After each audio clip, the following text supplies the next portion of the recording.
फिर से एक बार स्वागत है आपका डेबिट एंड क्रेडिट पर। इस सीरीज में हम शुरुआत करेंगे कॉमर्स के एक और सब्जेक्ट पे।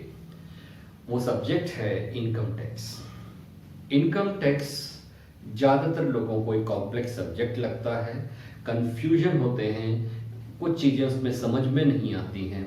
तो इनकम टैक्स को सिंपल, सरल और इंटरकनेक्टेड वे में प्रेजेंट करने का हमारा ये प्रयास है।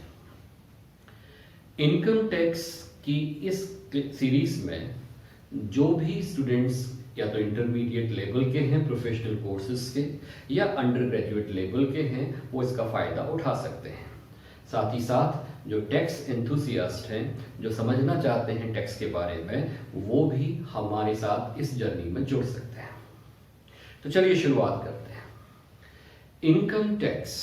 इनकम टैक्स दो शब्दों से मिलकर बना हुआ है, इनकम और टैक्स। इनकम पे हम अभी बात नहीं करेंगे, आज हम बात करेंगे टैक्स पर। टैक्स क्या होता है? टैक्स एक ऐसा कंपल्सरी पेमेंट है जो कि देश की जनता करती है अपनी सरकार को, और सरकार उस देने वाले को कोई स्पेसिफिक भरोसा प्रॉमिस नहीं करती है किसी परफॉर्मेंस का। Tax is a compulsory payment by the people to the government, in return of which there is no promise of any specific performance by the government. क्योंकि अगर सरकार को स्पेसिफिक परफॉर्मेंस दे पेमेंट के बदले में, तो फिर वो फीस हो जाती है, जैसे कि पासपोर्ट फीस, लाइसेंस फी एटसेट्रा। तो ऐसा कोई भी कंपलसरी पेमेंट जो देश के लोग अपनी सरकार को करते हैं, बदले में सरकार देने वाले को कोई स्पेसिफिक प्रॉमिस नहीं करती है परफॉर्मेंस का, उसे हम टैक्स कहते हैं। टैक्स सरकार क्यों लेती है? क्योंकि देश के जो कलेक्टिव एक्सपेंडिचर हैं उनको मीट आउट करने के लिए सरकार को आमदनी चाहिए, जो उसका एक सोर्स, इंपॉर्टेंट सोर्स टैक्स होता है।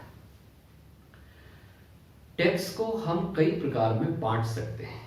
एक टैक्स को अलग अलग प्रकार से क्लासिफाई किया जा सकता है, और आज हम खासकर उन्हीं क्लासिफिकेशंस की बात करेंगे।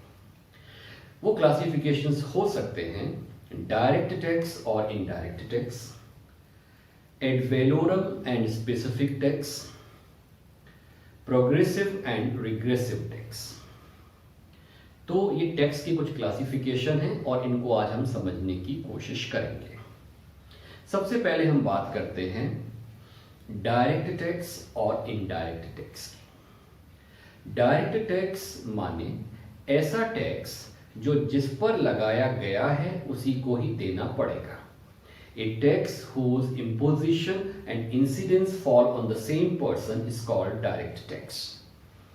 जैसे कि इनकम टैक्स। इनकम टैक्स लगाया गया है पर्सन की इनकम पर और उसी को ही देना पड़ेगा, तो ये डायरेक्ट टैक्स है। या प्रॉपर्टी टैक्स, एक व्यक्ति की प्रॉपर्टी पे लगाया गया है और उसे ही देना पड़ेगा, तो जिस पर लगता है उसी को देना पड़ता है, वो कहलाता है डायरेक्ट टैक्स। इनडायरेक्ट टैक्स क्या होता है? एक ऐसा टैक्स जिसका इंपोजिशन लगता किसी एक पर है पर बर्डन किसी और पर आता है, भार किसी और पर आता है। ए tax whose imposition is on one person but incidence fall on the other person, that is called indirect tax। जैसे कि मान लेते हैं जीएसटी। आप गुड्स खरीदने गए, आपके बिल में जीएसटी लग के आया। जीएसटी लगा तो है उस गुड्स को बेचने वाले पर, विक्रेता पर, सेलर पर भुगतान किसे करना पड़ता है, देना किसको पड़ता है? कस्टमर को। तो ये क्या हुआ? इनडायरेक्ट टैक्स हुआ। अब हम बात करते हैं दूसरे क्लासिफिकेशन की, प्रोग्रेसिव और रिग्रेसिव टैक्स की। प्रोग्रेसिव टैक्स का मतलब होता है ऐसा टैक्स जो कि देने वाले की कैपेसिटी के साथ बढ़ता है या घटता है। तो जब देने वाले की कैपेसिटी के साथ टैक्स बढ़े या घटे तो उसको हम प्रोग्रेसिव टैक्स कहते हैं। उदाहरण के लिए इनकम टैक्स। इनकम बढ़ी तो टैक्स का अमाउंट बढ़ेगा, इनकम कम हुई तो टैक्स का अमाउंट कम होगा, तो income tax is a progressive tax. लेकिन ऐसा टैक्स जिसका भुगतान करने वाले की कैपेसिटी से कोई सीधा संबंध नहीं होता है, जितना टैक्स अमीर को देना है उतना ही गरीब को देना है, इसका मतलब बर्डन गरीब पर ज्यादा पड़ रहा है, अमीर पर कम पड़ रहा है, तो हमने रिग्रेसिव टैक्स कहते हैं। सारे इनडायरेक्ट टैक्सेस रिग्रेसिव टैक्सेस होते हैं। उसके बाद ad valorem and specific tax. जब टैक्स का कैलकुलेशन, अमाउंट का ascertainment with respect to the amount किया जाए, कि अमाउंट के आधार पर टैक्स का कैलकुलेशन किया जाए, किसी अमाउंट का एक सर्टेन परसेंटेज टैक्स देना पड़ेगा, तो हम उसे कहते हैं with respect to value tax, यानी कि एड वैलोरम टैक्स।